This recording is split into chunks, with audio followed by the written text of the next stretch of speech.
Luqas, Luke, chapter 13. And some were present at that time, reporting to him about the Galileans, whose blood Pilatus had mixed with their offerings. And Yahushua answering said to them, Do you think that these Galileans were worse sinners than all Galileans, because they have suffered like this? I say to you, no, but unless you repent, you shall all perish in the same way. Or those 18 on whom the tower of Shiloah fell and killed them, do you think that they were greater offenders than all other men who dwelt in Jerusalem? I say to you, no, but unless you repent, you shall all perish in the same way. And he spoke this parable. A certain man had a fig tree planted in his vineyard, and he came seeking fruit on it and found none. And he said to the gardener, Look, for 3 years I have come seeking fruit on this fig tree and find none. Cut it down. Why does it even make the ground useless? And he answering said to him, Master, leave it this year too, until I dig around it and throw manure. And if indeed it bears fruit, but if not so, you shall cut it down. And he was teaching in one of the congregations on the Shabbath, and see, there was a woman having a weakening spirit for 18 years, and was bent over, and was unable to straighten up at all. And Yahushua, seeing her, called her near, and said to her, Woman, you are loosened from your weakness. And he laid his hands on her, and immediately she was straightened up, and praised Elohim. But the ruler of the congregation, responding, much displeased that Yahusha had healed on the Shabbat, said to the crowd, There are 6 days on which men should work, so come and be healed on them, and not on the Shabbat day. Then the Adon answered him and said, Hypocrite! Does not each one of you on the Shabbat loosen his ox or his donkey from the stall and lead it away to water it? And this one, being a daughter of Abraham, whom Satan has bound, look, for 18 years, should she not be loosened from this bond on the Shabbat?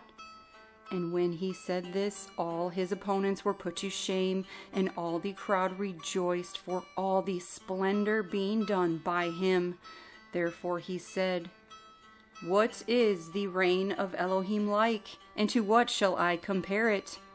It is like a mustard seed, which a man took and threw into his garden, and it grew and became a large tree, and the birds of the Shamayim nested in its branches.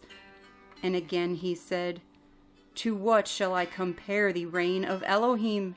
It is like the leaven which a woman took and hid in 3 measures of flour until it was all leavened. And he was going through the cities and villages, teaching and journeying toward Jerusalem. And someone said to him, Adonai, are there few who are being saved?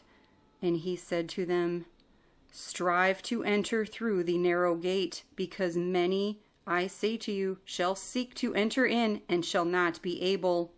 When once the Adon of the house has risen up and shut the door, and you begin to stand outside and knock at the door, saying, Adonai, Adonai, open for us.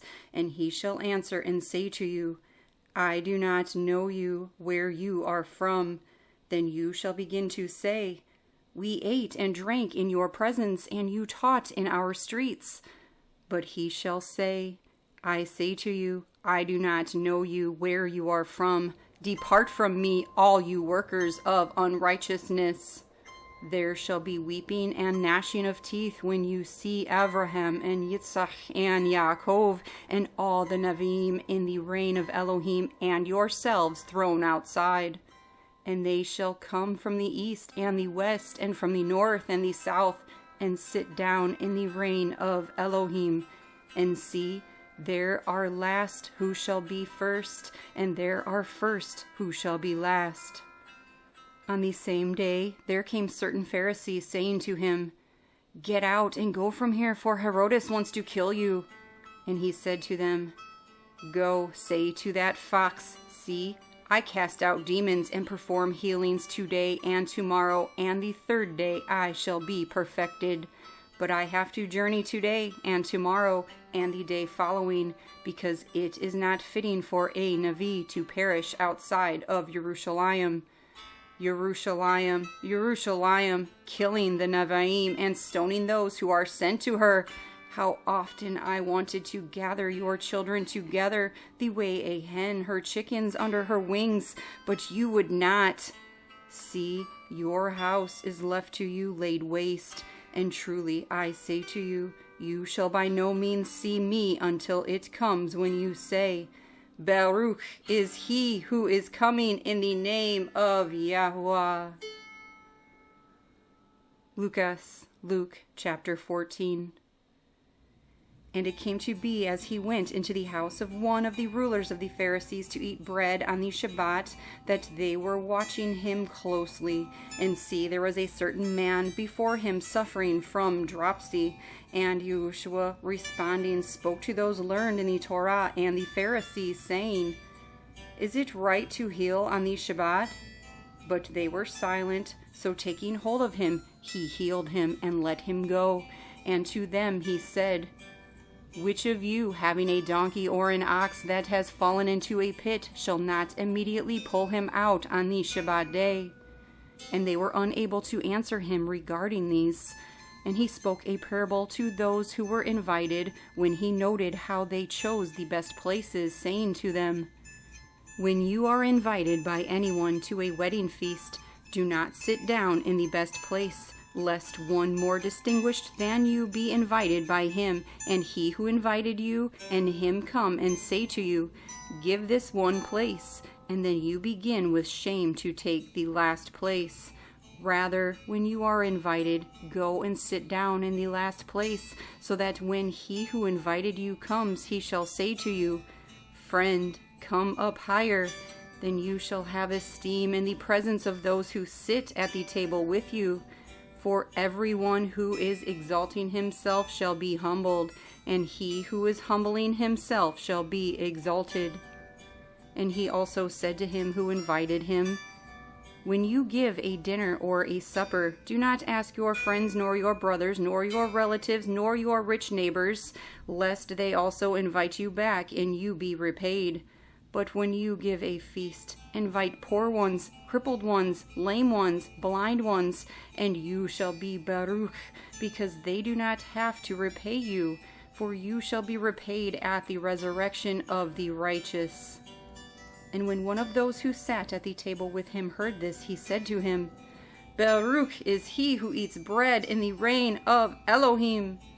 But he said to him, A certain man gave a great supper and invited many, and he sent his servant at supper time to say to those who were invited, Come, for all is now ready. But one by one they all began making excuses. The first said to him, I have bought a field and I need to go and see it. I ask you to have me excused. And another said, I have bought 5 yoke of oxen and I am going to try them out. I ask you to have me excused. And another said, I have married a wife, and because of this I am unable to come. And that servant came and reported this to his master. Then the master of the house, being wroth, said to his servant, Hurry out into the streets and lanes of the city, and bring in here the poor and crippled and lame and blind. And the servant said, Master, it is done as you commanded, and still there is room. And the master said to the servant, Go out into the street corners and hedges and compel them to come in, so that my house is filled. For I say to you that none of those men who were invited shall taste my supper. And large crowds were going with him, and turning he said to them, If anyone comes to me and does not hate his father and mother and wife and children and brothers and sisters and his own life too, he is unable to be my Talmud. And whoever does not bear his stake and come after me is unable to be my Talmud. For who of you, wanting to build a tower, does not sit down first and count the cost, whether his possessions will finish it? Otherwise, when he has laid the foundation and is unable to finish it, all who see it begin to mock him, saying, This man began to build and was unable to finish. Or what sovereign going to fight against another sovereign does not sit down first and take counsel whether he is able with 10,000 to meet him who comes against him with 20,000? And if not, While the other is still far away, he sends a delegation and asks conditions of peace. So then, every one of you who does not give up all that he has is unable to be my Talmid. The salt is good, but if the salt becomes tasteless, with what shall it be seasoned? It is not fit for land, nor for manure. They throw it out. He who has ears to hear, let him hear.